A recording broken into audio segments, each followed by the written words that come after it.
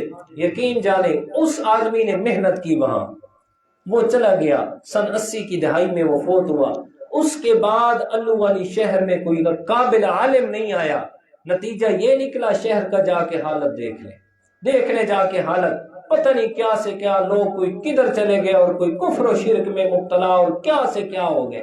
جی اگر کوئی بعد میں آیا بھی ہے تو پیٹو ملا ہے، حق سننے والا نہیں آیا، صرف اپنے پیٹ پہ ہاتھ مارنے والے آئے۔ تو نتیجہ یہ کہ سارے کا سارا شہر جو ہے وہ مطلب کہ تاریکیوں کے اندر ڈوب گیا۔ دیکھنے میں آپ کو سب کچھ نظر آئے گا لیکن دین اسلام نظر نہیں آئے گا۔ اس لیے میرے دوست حدیث پاک ہے، میرے پیارے پیغمبر نے فرمایا میری امت کے علماء آسمان کی ستاروں کی مانند ہیں۔ فرمایا ستارہ جتنا مرضی کچھ بھی ہو جائے لیکن وہ دوسروں کو روشنی دینے کے لیے تو کافی ہوتا ہے۔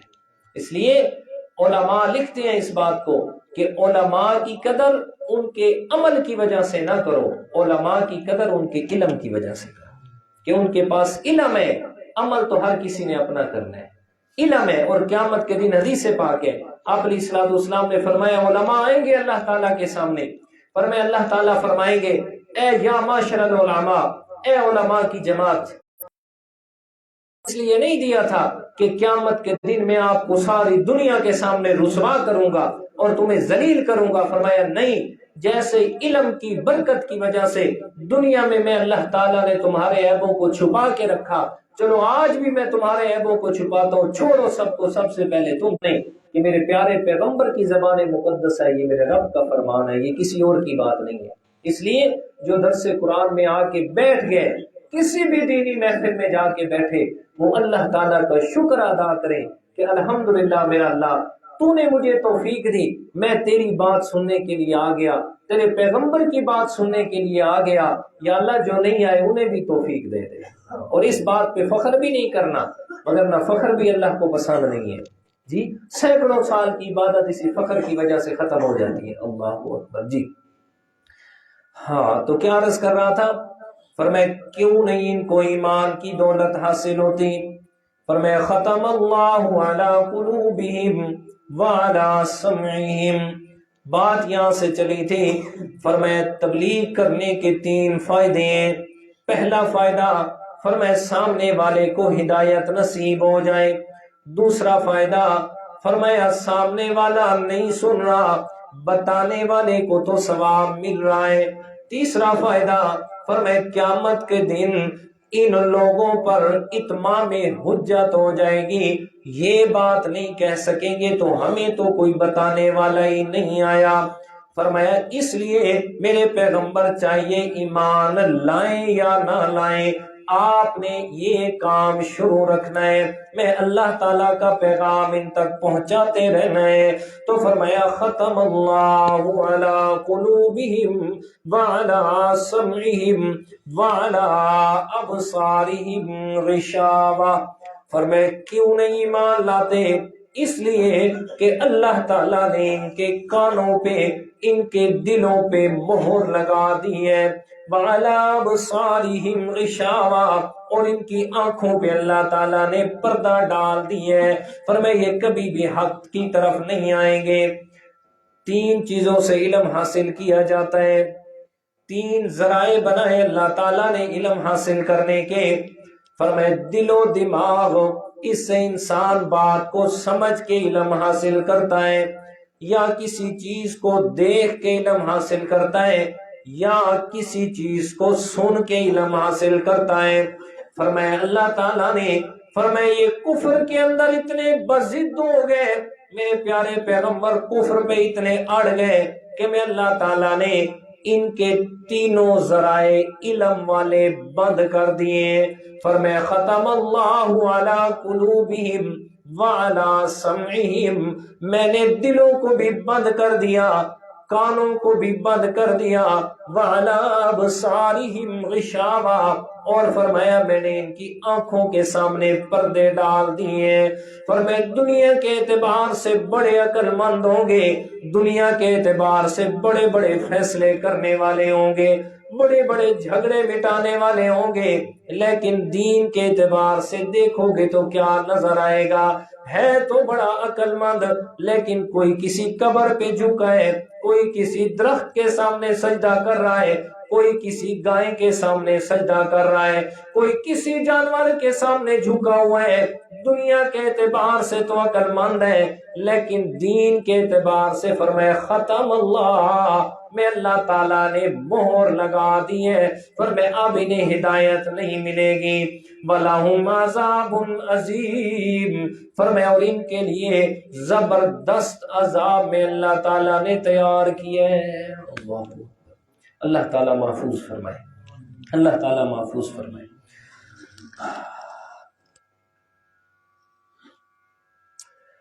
دیکھیں کفر اور گناہ کی سزا اصل تو ملنی ہے آخرت میں، یہ جو فرمایا نا وَلَهُمْ عَذَابٌ عَظِيمٌ، ان کے لیے بڑا عذاب ہوگا۔ دیکھیں نا یہ بڑا عذاب کون کہہ رہا ہے؟ اللہ تعالیٰ جو ساری کائنات سے بڑا ہے، وہ کہہ رہا ہے کہ ان کے لیے بڑا عذاب ہوگا۔ تو کتنا بڑا ہوگا؟ اللہ تعالیٰ ہی معاف فرمائے۔ تو کفر اور گناہ کی سزا اصل میں تو کہاں ہونی ہے؟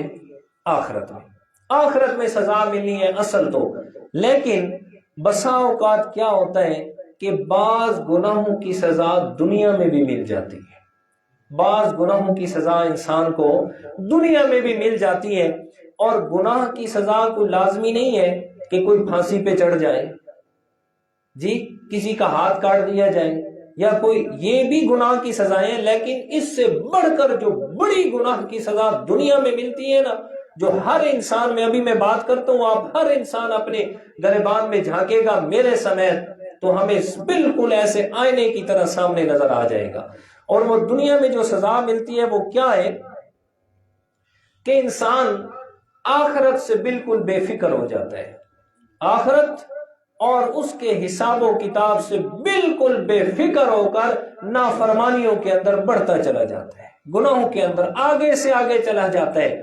اسی بات کو بعض علماء نے یہ بات لکھی ہے، بعض بزرگوں کا یہ ارشاد ہے کیا کہ ان من جزاء السیئۃ السیئۃ بعدها وان من جزاء الحسنۃ الحسنۃ بعدها، یعنی کیا مطلب کہ ایک گناہ دوسرے گناہ کو اپنے ساتھ کھینچ کے لاتا ہے، یہ گناہ کی سزا مل رہی ہے، ایک گناہ دوسرے گناہ کو اپنے ساتھ کھینچ کے لاتا ہے کہ ایک گناہ کیا پھر اس گناہ کی وجہ سے اور کئی گناہ کرنے پڑ گئے، تو یہ بھی انسان کو دنیا میں گناہوں کی سزا مل رہی ہے۔ جیسے کہ انسان ایک نیکی کرتا ہے تو اس ایک نیکی کی وجہ سے اور بہت ساری نیکیاں ساتھ اس کے آ جاتی ہیں، اسی طرح گناہ بھی کرتا ہے تو ایک گناہ کی وجہ سے کتنے گناہ اس کی طرف کھینچے چلے جاتے ہیں۔ تو یہ جو ہے نا کام، یہ اللہ تعالیٰ معاف فرمائے، یہ گناہوں کی سزا ہوتی ہے کہ انسان گناہوں کی دلدل میں دھستا ہی دھستا چلا جاتا ہے، آگے ہی آگے چلا جاتا ہے، اور اس کو قرآن مجید کے اندر بیان فرمایا لفظ رین سے، رین، ران اور رین دونوں ایک ہی لفظ ہے۔ اس کی ضمن میں حدیث پاک بھی سن لیں، مسند امام احمد رحمت اللہ تعالی علیہ کی کتاب ہے یہ، مسند امام احمد حدیث کی کتاب ہے، امام احمد رحمت اللہ تعالی علیہ نے اس کو لکھا ہے، اور دوسرے ترمذی شریف، ان دونوں میں یہ حدیث موجود ہے۔ میرے پیارے پیغمبر نے فرمایا جس وقت انسان ایک گناہ کرتا ہے، فرمایا اس کے گناہ کی وجہ سے اس کے دل پہ ایک سیاہ نقطہ لگ جاتا ہے، فرمایا ایسے ہی سمجھے جیسے سفید کپڑے پہ کوئی سیاہ نقطہ لگ گیا۔ اب سیاہ نقطہ لگا، پہلا سیاہ نقطہ لگا نا سفید کپڑے پہ، تو انسان کو ہمیشہ وہ اٹکتا رہے گا، یار یہ کیوں لگے، سفید کپڑے کالا، اس میں نقطہ لگ گیا، کالا داغ، جب تک دھوئے گا نہیں اس وقت تک سکون نہیں کرے گا، اور اگر دوسرا نقطہ لگ جائے، تیسرا لگ جائے، چوتھا لگ جائے، پانچواں لگ جائے، چھٹا، ایسے بہت سارے سیاہ نقطے لگ جائیں تو نتیجہ کیا ہوتا ہے، آدمی اکتا آ جاتا ہے، کتنے صاف کرو، چلو خیر ہے ہونے دے۔ فرمایا آپ علیہ الصلوۃ والسلام نے، آدمی جب ایک گناہ کرتا ہے سو دل پہ ایک سیاہ نقطہ لگ جاتا ہے، فرمایا جو پہلا نقطہ لگے نا وہ اس کو اٹکتا ہے، ہر وقت اٹکتا ہے، کیوں گناہ کیا ہے تو نے، کیوں گناہ کیا ہے تو نے؟ فرمایا کہ اگر اس کو توبہ کی توفیق مل گئی اور اس نے توبہ کر لی، دل صاف ہو گیا، جیسے کپڑے کو دھویا اور کپڑا کیا ہو گیا، صاف ہو گیا۔ فرمایا اگر اس نے توبہ نہیں کی اور گناہ کیا، فرمایا پھر اس کے دل پہ اسی طرح سیاہ نقطے لگتے جائیں گے۔ فرمایا پھر ایک وقت ایسا آئے گا کہ مسلسل گناہوں کی وجہ سے اللہ تعالیٰ اس کی شعور اور اس کی سمجھ کو ختم کر دیں گے، نہ اس کو نیکی لگے گی، نہ اس کو گناہ لگے گا۔ جب گناہ لگے گا تو اس کو چھوڑے گا، جب گناہ اس کو محسوس ہی نہیں ہونا، اور نیکی کی طرف تب آئے گا جب اس کو نیکی سمجھ آئے گی۔ فرمایا نیکی کا شعور بھی ختم، گناہ کا شعور بھی ختم، اور فرمایا اس کے بعد آپ صلی اللہ علیہ وسلم نے قرآن مجید کی آیت کریمہ تلاوت فرمایا کلا بل ران علی قلوبہم ما کانوا یکسبون، فرمایا کہ انسان اعمال کرتا ہے، ان اعمال کی وجہ سے اس کے دل پہ زنگ لگ جاتا ہے، زنگ لگتا ہے گناہوں کا، گناہ کرتا ہے، فرمایا دل زنگ آلود ہو جاتا ہے، گناہ کرتا جاتا ہے، دل زنگ آلود ہوتا جاتا ہے۔ تو یہ آپ صلی اللہ علیہ وسلم کی زبان مقدس کے الفاظ ہیں کہ انسان بسا اوقات گناہ کرتا ہے کہ اس گناہ کی سزا پھر دنیا میں اس کو بھگتنی پڑتی ہے، اور اس گناہ کی سزا جو دنیا میں ملتی ہے نا، فرمایا وہ یہ ہوتی ہے کہ ایک گناہ پہ پھر کئی گناہ اس کے گلے پڑ جاتے ہیں، کئی گناہ پہ گناہ کرتا چلا جاتا ہے۔ اس لیے میرے دوست یاد رکھو، عقیدے کا درست ہونا یہ اپنی جگہ پہ بات ہے، عقیدے کا درست ہونا یہ فرسٹ آف آل سب سے بڑی بات ہے۔ عقیدہ درست ہوگا تو اعمال قبول ہوں گے، عقیدہ درست نہیں ہوگا تو اعمال قبول نہیں ہوں گے۔ لیکن عقیدے کے بعد اعمال کا ہونا بھی ضروری ہے، صرف عقیدے تک بھی بات نہیں چلے گی جب تک کہ ساتھ میں اعمال کو درست نہیں کرو گے۔ اعمال درست نہیں، فرمایا کیا ہوگا؟ دنیا میں ہی بد اعمالیوں کی وجہ سے کتنا بڑا مطلب اللہ کا عذاب ہے کہ زندگی کا سکون ختم ہو جائے، زندگی کا سکون ختم ہو جائے، اس سے بڑا اور کیا عذاب ہے؟ لاکھوں کروڑوں اربوں روپے کا مالک ہے لیکن زندگی کا سکون نہیں ہے جی، 5 6 81 کی گولیاں کھا کے سوتا ہے، نیند پھر بھی نہیں آتی۔ تو یہ زندگی کا سکون میرے دوست یہ گناہوں کی وجہ سے ختم ہوتا ہے، گناہوں کی وجہ سے۔ اس لیے کہ گناہ کوئی بھی ہے نا، وقتی طور پر اس میں لذت ضرور ہوتی ہے، شیطان اس میں وقتی طور پر لذت ڈالتا ہے، اور امتحان بھی تو اسی چیز کا نام ہے، امتحان بھی تو یہی ہے کہ اپنے آپ کو کنٹرول رکھنا ہے، اپنی خواہشات کو کنٹرول کر کے رکھنا ہے۔ ایمان بھی اسی چیز کا نام ہے، اگر اپنے آپ کو کنٹرول نہیں کیا، شتر بے مہار ہو گیا تو پھر ایمان ہی گیا اور پھر ساری چیزیں ختم ہو گئی۔ اس لیے اگر اپنی زندگیوں میں ہم سکون چاہتے ہیں، اطمینان چاہتے ہیں، تو میرے دوست پھر ایک کام کرنا پڑے گا، عقیدے کے بعد عمل کو درست کرنا پڑے گا۔ اگر عمل ٹھیک نہیں ہے تو پھر زندگی میں سکون نہیں ہے، کچھ بھی کر لے، جتنے مرضی محلات اور بلڈنگیں اور جو کچھ بنا لے، پر میں پھر زندگی میں سکون کبھی نہیں آئے گا۔ سکون آئے گا تو اچھے اعمال کی وجہ سے آئے گا، نیک اعمال کی وجہ سے آئے گا۔ کوئی بھی گناہ اس میں لذت ہوتی ہے، لیکن چند ایک گناہ ایسے ہیں جو بے لذت گناہ ہیں، جن میں کوئی لذت ہی نہیں ہے اور انسان گناہ بھی کر گزرتا ہے۔ ان میں سے ایک گناہ یہ ہے، آپ علیہ الصلوۃ والسلام کی حدیث مبارک ہے، آپ صلی اللہ علیہ وسلم نے فرمایا کہ مرد کے لیے لازم ہے کہ اپنے ٹخنوں کو ننگا رکھے، ٹخنے گٹے، فرمایا اپنے ٹخنوں کو ننگا رکھے۔ یہ سنت موقد ہے میرے پیارے پیغمبر کی۔ ساری زندگی آپ علیہ الصلوۃ والسلام نے، ساری زندگی میرے پیارے پیغمبر نے اپنی چادر، اپنے پاجامے کو ٹخنوں سے اوپر باندھا ہے، ٹخنوں سے اوپر باندھا ہے آپ صلی اللہ علیہ وسلم نے۔ بعض حدیث میں تو آتا ہے کہ آدھی پنڈلی پہ باندھا ہے آپ علیہ الصلوۃ والسلام نے، آدھی پنڈلی تک آپ صلی اللہ علیہ وسلم نے اپنی ازار مبارک باندھی ہے۔ اور یہاں تو اگر کوئی تھوڑے سے شلوار اوپر کر کے آ رہا ہو تو لوگ ایسے ایسے بکواس کرتے ہیں، پانی لا کے آدھا پیے، ایسے ایسے اعتراضات کرتے ہیں سنت پہ۔ اور یاد رکھو دو چیزیں ہوتی ہیں، ایک ہوتا ہے سنت کو چھوڑنا، دوسرا ہوتا ہے سنت کا مذاق اڑانا۔ سنت کو چھوڑنا گناہ کبیرہ ہے اور سنت کا مذاق اڑانا کفر ہے۔ جی لوگ تو سمجھتے نہیں ہیں، اتنا شتر بے بہار معاشرہ ہو گیا ہے، کس کس بات کو روئیں ہم، کس کس بات کو روئیں؟ دین اسلام کی بات سننے کے لیے نوجوان نسل تیار نہیں ہے، سمجھنا تو دور کی بات ہے۔ تو پہلا بے لذت گناہ کیا ہے کہ اپنے ٹخنوں سے نیچے شلوار رکھنا۔ اور حدیث پاک ہے، آپ علیہ الصلوۃ والسلام نے فرمایا جو اپنی ازار اور چادر فرمایا ٹخنوں سے نیچے لٹکائے گا، قیامت کے دن اللہ تعالیٰ اس کو جہنم میں گھسیٹ کے ڈالے گا۔ اس لیے کہ یہ تکبر کی علامت ہے، کہ اس سے تکبر کا اظہار ہوتا ہے۔ اور تکبر فرمایا جس کے دل میں ذرہ برابر بھی تکبر ہوگا وہ جنت میں کبھی بھی نہیں جائے گا۔ تو ایک بے لذت گناہ وہ ہے اپنے ٹخنوں سے شلوار کو نیچے رکھنا، شلوار اوپر رکھے۔ ابھی تو الٹ زمانہ آ گیا، حدیث پاک ہے فرمایا کہ مرد جو ہے وہ ٹخنے ننگے کر کے رکھے، اور عورتوں کو حکم دیا کہ وہ اپنے شلوار یا چادر جو بھی ہے وہ ٹخنوں سے نیچے رکھے۔ ابھی الٹ زمانہ آ گیا، عورتوں نے اوپر کر لی، مردوں نے نیچے کر لی۔ اور حدیث پاک ہے فرمایا ایسے مرد پہ بھی اللہ تعالیٰ نے لعنت کی ہے اور ایسی عورت پہ بھی لعنت کی ہے۔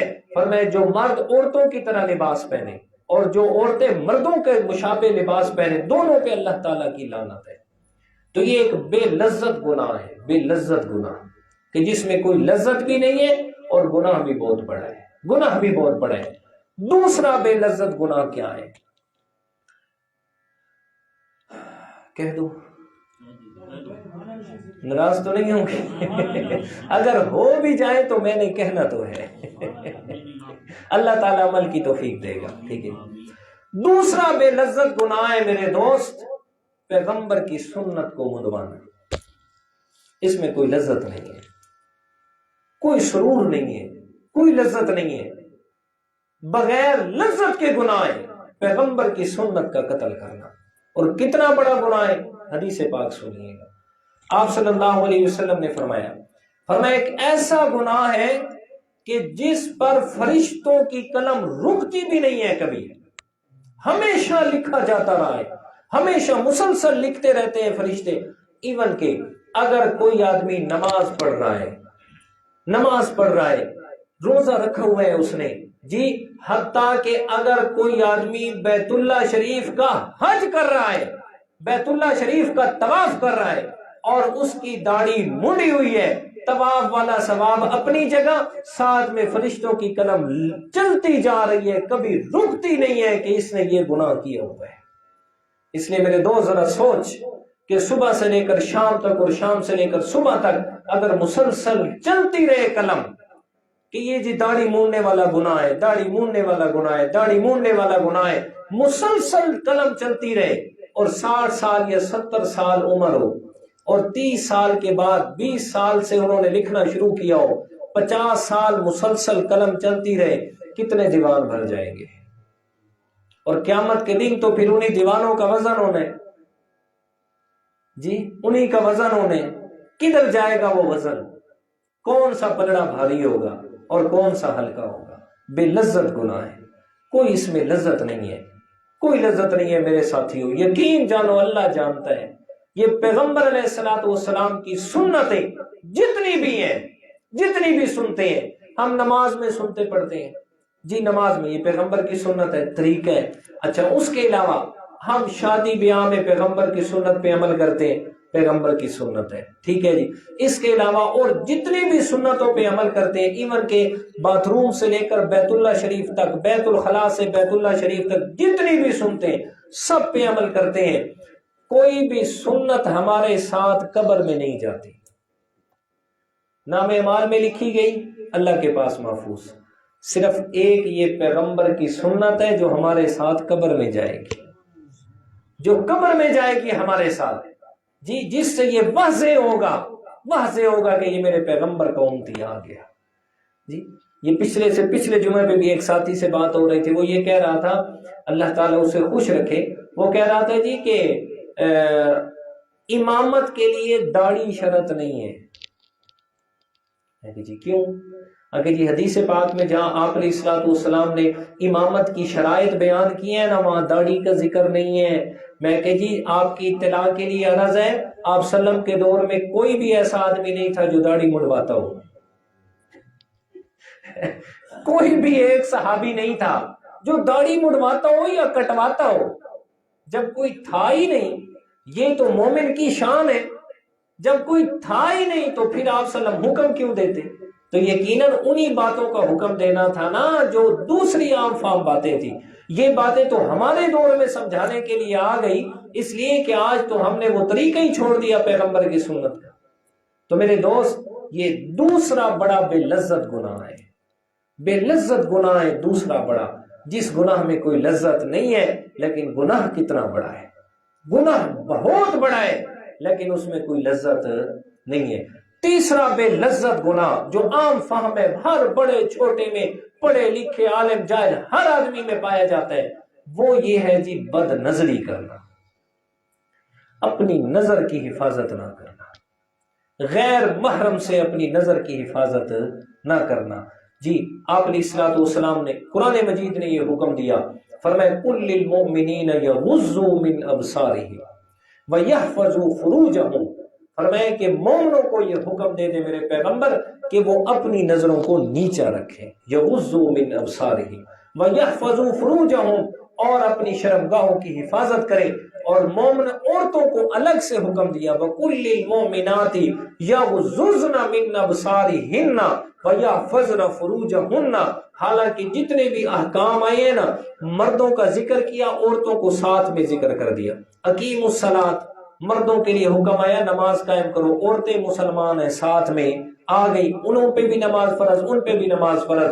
کتب علیکم الصیام، روزے فرض ہے تمہارے اوپر، الگ الگ ذکر نہیں کیا بلکہ ایک ہی ذکر کیا، دونوں کو حکم آ گیا، مردوں کو بھی عورتوں کو بھی۔ لیکن یہ اتنا اہم معاملہ تھا، مردوں کو الگ حکم دیا، عورتوں کو الگ حکم دیا۔ سورۃ نور میں فرمایا کل للمؤمنین یغضوا من ابصارہم، مومن مردوں کو بھی حکم دو کہ اپنی نظریں نیچی رکھیں، اور مومن عورتوں کو بھی حکم دو کہ اپنی نظریں نیچی رکھیں۔ نہ مومن مرد کے لیے حلال ہے کہ کسی غیر محرم کو دیکھے، نہ مومن عورت کے لیے حلال ہے کہ وہ کسی غیر محرم مرد کو دیکھے، دونوں کے لیے حرام ہے۔ مرد کو عورت کا دیکھنا، غیر محرم عورت کو دیکھے تب بھی حرام، عورت غیر محرم مرد کو دیکھے تب بھی حرام۔ یہ ایک ایسا گناہ ہے جو بے لذت ہے، اس میں کوئی لذت نہیں ہے، کوئی سرور نہیں ہے، اور اتنا بڑا گناہ ہے، یقین جانے اتنا بڑا گناہ ہے کہ جن گناہوں کی وجہ سے انسان کی نیکی سے لذت اٹھ جاتی ہے۔ نیکی کرنے کے ایک سرور ہوتا ہے، ایک لذت ہوتی ہے، ایک مزہ ہوتا ہے نیکی کا، فرمایا جسے وہ نصیب ہو جائے تو پھر وہ نیکی کو چھوڑتا کبھی نہیں ہے۔ اصل مسئلہ یہ ہے کہ ہمیں وہ حاصل نہیں ہے، ہم کوشش نہیں کرتے، ہر چیز کوشش سے حاصل ہوتی ہے، محنت سے حاصل ہوتی ہے، ہم محنت نہیں کرتے۔ وہ نیکی کا جذبہ، سرور، مزہ حاصل ہو جائے تو پھر تو کوئی نیکی کو چھوڑے ہی نہیں۔ جی فرمایا کہ یہ بے لذت گناہ ہے، اس میں کوئی بھی سرور اور لذت نہیں ہے، اور اس کے باوجود انسان کرے، اور اتنا بڑا گناہ۔ فرمایا جن گناہوں کی وجہ سے نیکی سے سرور اور مزہ اور لذت ختم ہو جاتی ہے، ان گناہوں میں سر فہرست ہے بد نظری کرنا۔ ان گناہوں میں سر فہرست ہے پہلے نمبر پر کہ جس کی وجہ سے انسان کی نیکی کی لذت اٹھا لی جاتی ہے اور ختم ہو جاتی ہے، ان گناہوں میں سر فہرست ہے بد نظری کرنا۔ اور اس میں کون؟ آپ بھی شامل ہیں، میں بھی شامل ہوں، ہر آدمی شامل، اور پھر شوق سے کرتے ہیں، شوق سے کرتے ہیں۔ بھائی کوئی بھی جا رہی ہے، تجھے کیا ہے؟ کوئی بھی جا رہی ہے، کوئی آپ کی بہن تو نہیں ہے، آپ کی بیٹی تو نہیں ہے، آپ کی ماں تو نہیں ہے، آپ کی بیوی تو نہیں ہے، تو تجھے کیا ہے؟ جس کی بھی جا رہی ہے تجھے کیا؟ جانے دے۔ خواہ مخواہ اپنے گناہوں کو بڑھانا کیا ملے گا؟ تو یہ بے لذت گناہ ہے میرے دوست، بے لذت گناہ کہ جس میں کوئی بھی لذت نہیں ہے، لیکن گناہ کیا ہے؟ بہت بڑا ہے۔ تو میں عرض یہ کر رہا تھا کہ بعض گناہ ایسے ہوتے ہیں کہ جن کی سزا ہمیں دنیا میں مل جاتی ہے، اور دنیا میں سزا کس صورت میں؟ اس صورت میں کہ انسان نیکی سے اکتاتا ہے، اکتاہٹ محسوس کرتا ہے، اول تو نیکی کی طرف آتا نہیں، اگر آئے بھی تو دل لگا کے نیکی نہیں کرتا۔ اسی کو علامہ اقبال نے کہا تھا نا کہ میں جو کبھی سر بسجدہ ہوا تو زمین سے آنے لگی صدا، تیرا دل تو ہے صنم آشنا، تجھے کیا ملے گا نماز میں۔ کہ سوچ کچھ رہا ہے، پڑھ کسی کے سامنے رہا ہے، کم از کم متوجہ تو ہو نا اپنے رب کی طرف، اور وہ توجہ جب حاصل ہو جائے تو پھر تو مزہ ہی کچھ اور ہے، پھر تو مزہ ہی کچھ اور ہے۔ جی حضرت علی رضی اللہ تعالیٰ عنہ کی نماز پڑھیں، ہم حیران ہوتے ہیں ان لوگوں کے مطلب تقوی کو دیکھ کے۔ حضرت علی رضی اللہ تعالیٰ عنہ جنگ کے موقع پر انہیں ایک تیر لگ گیا پنڈلی میں، اتنا سخت لگا، کوئی بھی ہاتھ لگاتا ہے درد کی شدت سے کراہتے ہیں، کہتے بہت زیادہ درد ہوتا ہے، اس کو اندر ہی رہنے دیں۔ نماز کا وقت ہوا، حضرت علی نے نماز شروع کی، صحابہ اکرام آئے، آ کر وہ تیر بھی نکال لیا، ساتھ میں اوپر مرہم پٹی بھی کر دی، اور پھر دور کھڑے ہو گئے۔ حضرت علی نے نماز ختم کی اور ختم کر کے کہتے ہیں مجھے پتہ ہے تم اسی لیے کھڑے ہو کہ تیر نکالو گے، نہیں نکالنے دوں گا آپ کو تیر۔ صحابہ اکرام مسکرائے، فرمائے علی بھائی ہم نے تیر بھی نکال لیا، آپ کی مرہم پٹی بھی کر لی، فرمائے مجھے کعبہ کے رب کی قسم ہے مجھے پتہ ہی نہیں چلا، اس لیے کہ میں اپنے رب کی یاد میں کھڑا تھا، میں اپنے رب سے باتیں کر رہا تھا۔ وہ دو صحابی ایک موقع پہ محاذ جنگ پہ ہیں، آپ علیہ الصلوۃ والسلام نے ان دو کی ڈپٹی لگائی، فرمایا سب سو رہے ہیں آپ پہرا دیں، ایک مہاجر صحابی ایک انصاری صحابی ہے، حضرت عباد بن بشر، اور دوسرے ہیں حضرت عمار یا حضرت یاسر، ان میں سے کوئی ایک ہے۔ فرمایا ایک مہاجر صحابی ہے انصاری صحابی ہے، کھڑے ہیں۔ مہاجر صحابی کو انصاری صحابی نے کہا یار آپ سو جائیں، میں کرتا ہوں پہرا، جب میں تھک جاؤں گا میں تمہیں اٹھا دوں گا، میں سو جاؤں گا، آپ پہرا کر لینا۔ فرمایا کھڑے ہو گئے۔ حضرت عباد بن بشر نے سوچا کھڑا تو ہونا ہی ہے، کیوں نہ نوافل پڑھ لیں، نوافل پڑھ لیں۔ ادھر سے انہوں نے نوافل شروع کی، وہ مہاجر صحابی تو سو گیا، ادھر سے دشمن نے دیکھا دور سے کوئی چیز کھڑی ہوئی نظر آئی، انہوں نے ایک تیر مارا، دوسرا مارا، تیسرا مارا، یہ حرکت ہی نہیں کی انہوں نے تین تیر لگا کے وہ چھوڑ دیا۔ انہوں نے سمجھا کہ یہ پتہ نہیں کوئی درخت ہے کہ کیا ہے، حرکت ہی نہیں کر رہا جی۔ ادھر سے جب مطلب کہ تکلیف زیادہ ہوئی اور پھر جو ہے انہوں نے نماز مکمل کی، نماز مکمل کرنے سے پہلے دوسرے صحابی کی آنکھ کھل گئی، انہوں نے کہا یار کیا کرتا ہے، مجھے اٹھایا ہی نہیں ہے۔ اس نے کہا یار کیا کرتا میں نماز شروع کی ہے، سورۃ کہف کی تلاوت کر رہا تھا، میں نہیں چاہتا تھا، مجھے مزہ اتنا نماز میں تھا، میں نے کہا جان جاتی ہے تو چلی جائے، سورۃ کہف کی تلاوت ختم کر کے ہی نماز ختم کروں گا جی۔ اور ہم آتے ہیں جناب، ایک دو ٹکر ادھر لگائی، ایک دو ادھر لگائی، اور پھر بھاگا مسجد سے، بھاگا، پتہ نہیں کیا مسئلہ ہے۔ حالانکہ مومن کے بارے میں آپ صلی اللہ علیہ وسلم نے کیا فرمایا کہ مومن آدمی کا دل مسجد میں لگتا ہے، باہر سے اکتاتا ہے، مسجد میں آ کے اس کا دل لگتا ہے، سرور حاصل کرتا ہے۔ اور حدیث پاک ہے، آپ صلی اللہ علیہ وسلم نے فرمایا قیامت کے دن 7 آدمی، جن خوش نصیب 7 آدمیوں کو اللہ تعالیٰ نے اپنے عرش کے سائے کے نیچے جگہ دینی ہے، فرمایا ان میں سے ایک آدمی وہ ہونا ہے، فرمایا قلبہ معلق بالمساجد، فرمایا جس کا دل مسجد کے ساتھ اٹکا رہتا ہے، ہر وقت مسجد کے ساتھ اٹکا رہتا ہے، ایک نماز پہ آیا دوسری کی فکر لگ گئی، دوسری پہ آیا تیسری کی فکر لگ گئی، کب جاؤں گا مسجد میں جو مجھے سکون حاصل ہوگا۔ فرمایا یہ ایسا خوش نصیب انسان ہے جسے اللہ تعالیٰ نے قیامت کے دن عرش کے سائے کے نیچے جگہ دینی ہے۔ تو اس لیے میرے دوست، نماز پڑھنی ہے تسلی اور سکون سے پڑھیں، سکون سے پڑھیں۔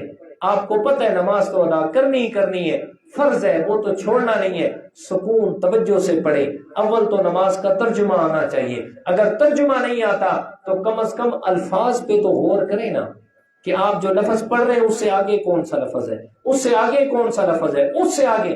جب یہ تھوڑی پریکٹس کریں گے آپ کا دل نماز میں لگنا شروع ہو جائے گا۔ تو بہرحال آج کے لیے میں نے جو آپ کو مطلب 2 آیات کریمہ ہم نے پڑھی ہیں، اس میں آخر میں یہ کہ بسا اوقات اللہ تعالیٰ محفوظ فرمائے انسان سے ایسا گناہ ہو جاتا ہے کہ اس گناہ کی سزا اللہ تعالیٰ دنیا میں ہی دے دیتے ہیں۔ تو بہرحال اللہ تعالیٰ ہم سب کو جو کچھ کہا سنا اس پر عمل کرنے کی توفیق عطا فرمائے۔ اللہ تعالیٰ جتنے بھی گناہ ہیں، چاہے کوئی بڑا گناہ ہے چاہے چھوٹا گناہ ہے، اس میں چاہے ظاہری گناہ ہے چاہے باطنی گناہ ہے، کچھ بھی ہے، اللہ تعالیٰ ہم سب کو اپنی خاص رحمت سے ہر قسم کی گناہ سے محفوظ فرمائے۔ اللہ تعالیٰ ہم سب کا خاتمہ بالایمان فرمائے۔